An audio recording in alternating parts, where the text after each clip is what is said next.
Hello, and welcome back to the Product-Led Festival. A big thank you to our partners and speakers for helping us feature amazing content over the 3 days, looking at the core building blocks of product-led growth, from discovery and experimentation to metrics and measurement and everything in between. A quick reminder to join our Slack channel to interact with other attendees and join selected speakers for Q&A. You can find the link in the menu at the top of this page. Enjoy the festival. Hello and welcome. I'm Ravi Parikh, one of the co-founders of Heap, and I'm thrilled to be here. So the title of my talk is What is an Insight and How Do You Get More of Them? Now the genesis of this idea came from a number of internal talks we've had at Heap. For those of you who don't know about Heap, we're a product analytics company that has pioneered what we think is a unique and immensely powerful approach to analytics, one based on automatically capturing behavioral data and then blending that data with a scientific process to make sure you build an amazing product. I'll talk more about that later, but as an introduction, I'll say that if you're looking for a smarter way to make product decisions, Heap is here to help.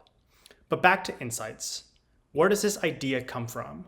Well, at the last ProductCon in London a few months ago, back when we still had live conferences, I gave a presentation called Product Analytics is Useless. You heard that correctly. The founder of a product analytics company was talking about how product analytics is useless. Of course, despite the provocative, maybe clickbaity title, we don't really think that product analytics is useless. What we wanted to convey in that speech was that while product analytics are in fact enormously valuable, it takes a little bit of work to make them valuable. The problem, as we see it, is that most data companies out there like to pretend that simply having data is the same as making a better product. That, we think, is the big problem in the analytics world. Companies pitch data as if simply giving people the right dashboard will somehow produce an amazing product, as if all you have to do is give your product team a string of numbers and poof, out pops a world-changing product into the world. We describe this problem with the phrase, the tool is not the action, which it isn't. Having data is not the same thing as using that data to make better decisions. Having numbers in front of you is not the same thing as using those numbers to build things. What's important isn't just data.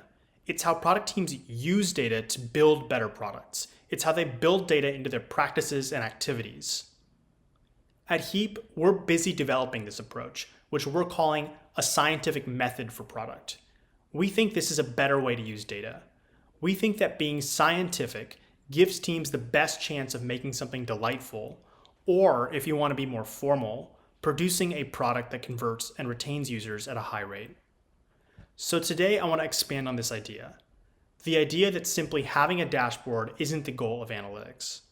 And what we'd argue, what I want to claim today, is that the primary way that data produces amazing products is to providing insights.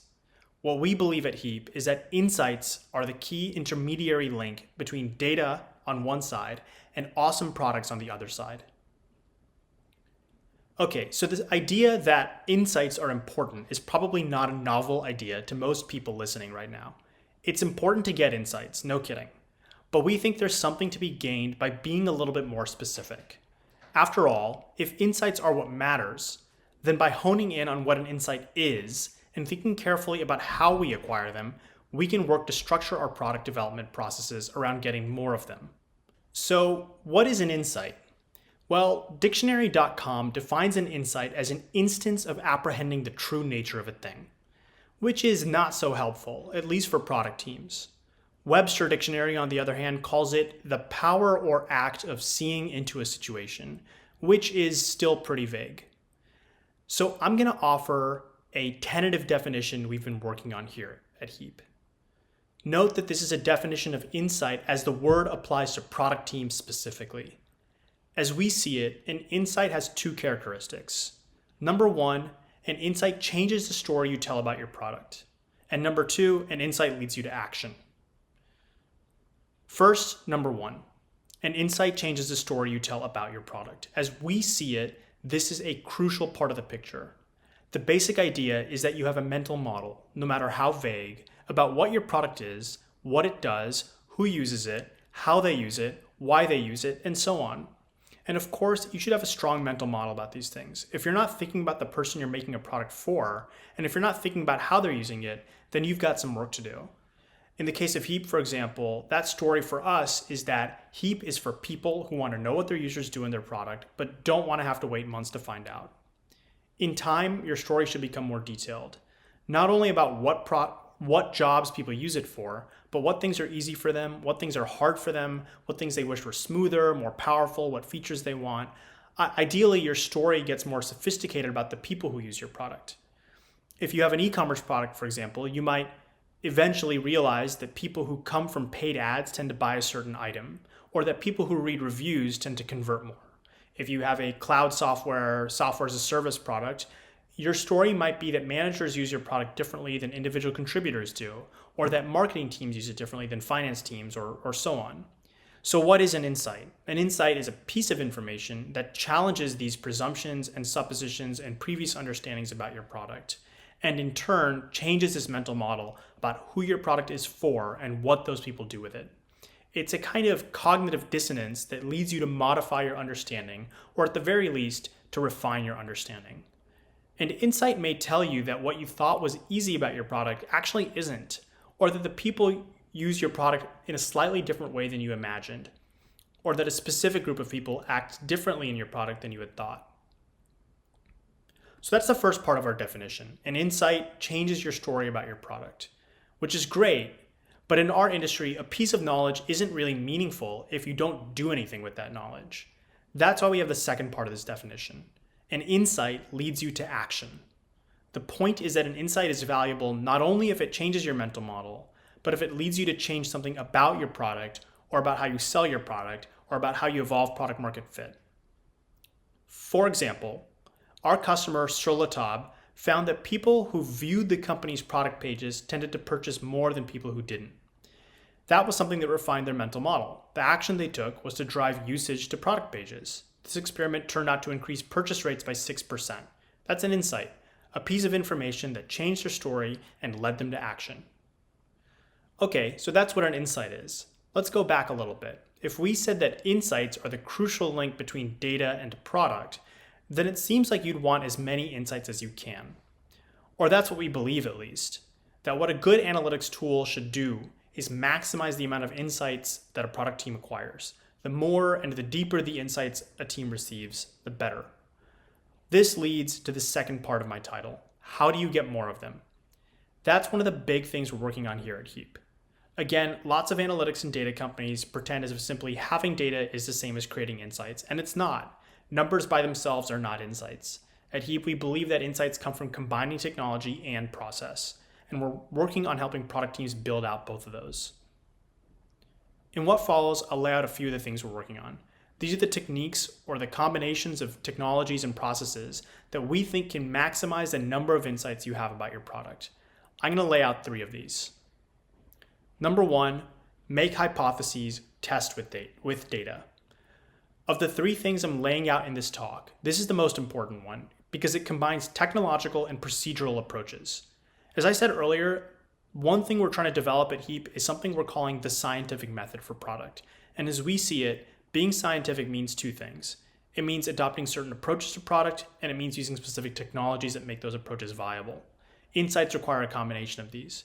So the general idea with this approach is that if you're looking to change your story about your product, then you want to be testing everything about it.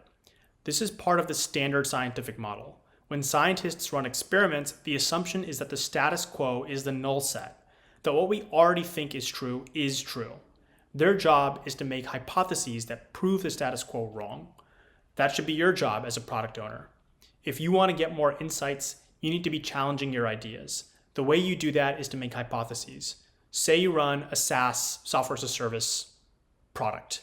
To promote a new feature, you run a blog series describing what the feature is, how people should use it, what amazing benefits it'll provide, and so on.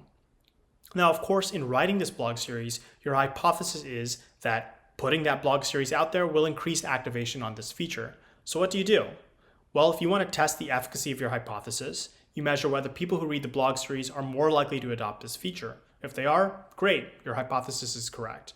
And if not, then it's time to look at other methods of promotion and perhaps save your blog writers time.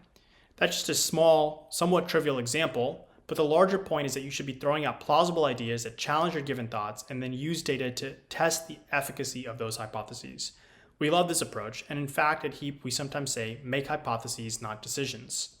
The idea is that decisions seem more fixed, less intractable. Decisions are hard to walk back. Decisions are permanent, but hypotheses are just tests. They're just ideas that you're trying out. Getting them wrong is fine. It's okay to test and reject your hypotheses. That's what you're supposed to do. So the more you can look at your assumptions about your product, who uses it, what they use it for, what they do while there, the more you can look at these as hypotheses, the easier it'll be to test for them and the more insights you'll get. Number 2, have the data at hand. Of course, the idea that you should be making hypotheses and testing with data is only possible if you actually have the data. If you want to make 100 different hypotheses, that's actually quite easy to do. But if you want to make hypotheses that you can actually test and understand, that depends on having the data. Of course, as a product analytics company, we think that having data is essential. But the thing is, for most product managers, actually getting product data and using it to test hypotheses is difficult and time-consuming. This is partially why we built HEAP. In most cases, getting data on how people use your product is difficult. First, you have to figure out what you want to track to test whatever hypotheses you're curious about. Then you have to work with an engineering team or a tagging team to write tracking code and actually make sure the data is being collected in the first place. Then you may have to wait somewhere between days, weeks, or even months to get enough data to come in to make a statistically significant decision on that data. Then once you have that data, you need to know how to analyze it to get the information that you want. That's not a small feat. That requires multiple stakeholders, months of latency, a lot of upfront work, and a lot of forethought into getting an answer to what might be a simple question. At HEAP, we believe that getting insights, that acquiring information that leads to action should not be this difficult. When we started HEAP, we knew there had to be a better way to do that. That's why we built our platform on auto capture. This is a technology that grabs user data immediately and automatically without the need for any engineering resources. You'll always have the data you need, and you can query it retroactively. So for example, if you want to know if people who are looking at your blog are more likely to use a certain feature or purchase a certain item or take another set of actions, with HEAP that data is there immediately ready to dig into. Why is this important for insights? So remember, an insight is not just something that verifies what you already know. It's information that tells you something you didn't already know. That's really the benefit of automatically capturing all user data. It's not necessarily going to provide a value only in terms of tracking the things that you already want to track and that you already do know about, though it's good for that too. The real advantage is in having all this data at hand easily so it can tell you things that you don't already know about. For example, one of our customers, Lending Club, is a large peer-to-peer online lender. As you might expect, the process of applying for and receiving a large loan is complex. And as you might expect, Lending Club requires users to fill out dozens of form fields and provide a lot of personal information to apply. This is a process that is time-consuming, it's laborious, you don't necessarily know all your social security numbers and credit card numbers and all that stuff right at your fingertips when you're applying for a loan.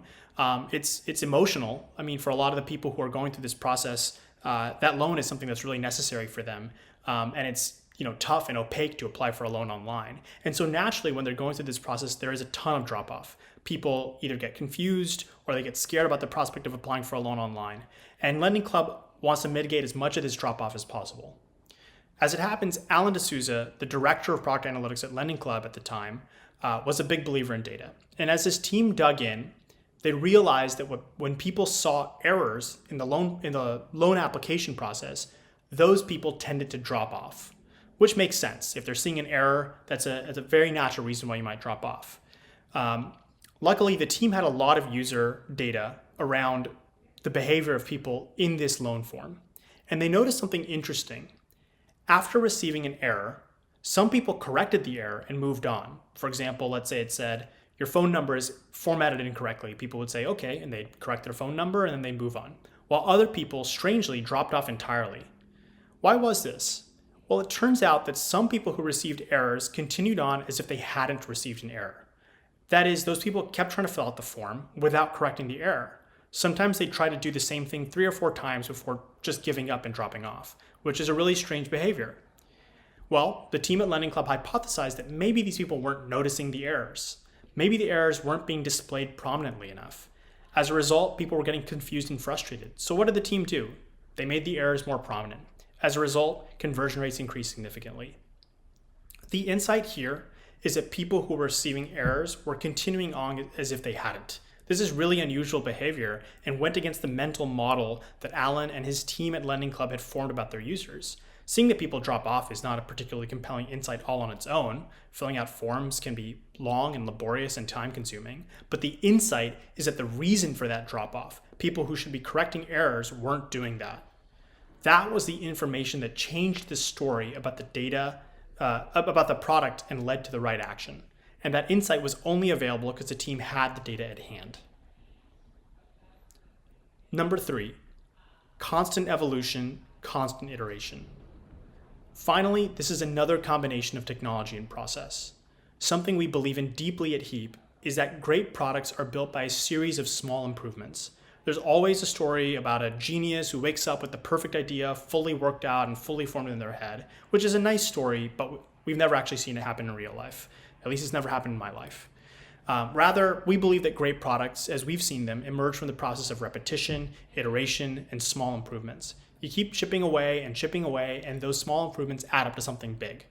Or you chip away, and one day you discover something huge that you would never have expected, perhaps. What does this have to do with insights? Well, as we see it, the idea is that making lots of small changes is what allows you to have insights in the first place. You make hypotheses, you roll out small changes, and you see how those changes are adopted by the market. It's these kinds of small changes that open the door to major advancements. A lot of people here might be familiar with the story of how YouTube started. As many people know, it started as a dating site. Steve Chen and his co-founders at YouTube wanted to copy the site Hot or Not, if anyone remembers that. As part of their version, they added an option for people to add videos to their site.